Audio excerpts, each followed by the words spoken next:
There's a man knocking at my door. He's been out there for 5 hours. The man at the doorstep came for my father when he turned 37. I was 10 years old at the time. It started with a single knock at the door in the middle of the night. Knock, followed by another.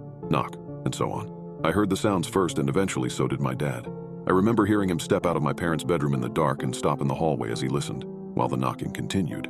Knock, over, knock, and over, knock, and over, until he finally went downstairs and opened the door. And by the time I made it to the staircase to see who it was, my dad was already gone, our front door slamming behind him. Not long after, his disappearance was ruled a missing persons case, the leading theory being that he suffered from depression and just decided to wake up one night, wander off into the night, and end his own life. But I knew the truth. I knew what had really happened to him. I had heard the man at the doorstep. Unfortunately, no matter how many times I tried to explain what I had heard, no one believed me. Not the cops, not my mom, and not even my friends. So as I grew up, I began to doubt myself, doubt my memory, doubt my ability to separate my childhood imagination from reality. And I eventually resolved to buy into the suicide theory that the police had proposed. That is, until one day at the age of 37, the man at the doorstep returned.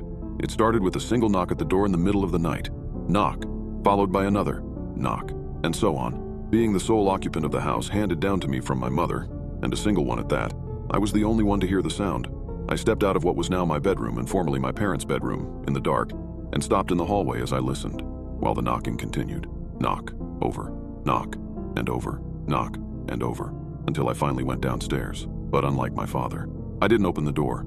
I simply tiptoed up to it and looked through the peephole. Sure enough, on the other side of the door was the silhouette of a hooded man knocking away. Over, knock, and over, knock, and over. But knowing the fate that had befallen my father, there was no way I was going to answer him. So I just tiptoed over to the staircase, took a seat on one of the steps. Knock. I waited, and waited.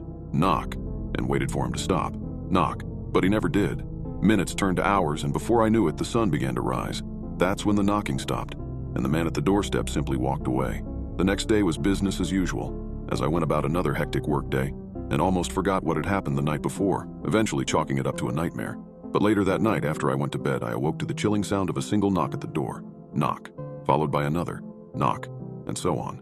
Once again, I tiptoed downstairs, looked through the peephole, and saw the same shadowy silhouette of a hooded figure knocking away at the door. Knowing that this was no dream, I went to the kitchen, grabbed a steak knife, and tiptoed over to the staircase, where I took a seat on one of the steps. Knock. I waited. Knock, and waited. Knock, and waited for him to stop. But he never did. Once again, minutes turned to hours, and before I knew it, it was 5 a.m. But sunrise was still an hour away, and I found myself beginning to lose it as I grew increasingly disturbed with every knock, single, knock, tap at the door, until eventually I couldn't take it anymore. And rather than calling the police or hopping out a window and running away, I worked up the courage to face my fears and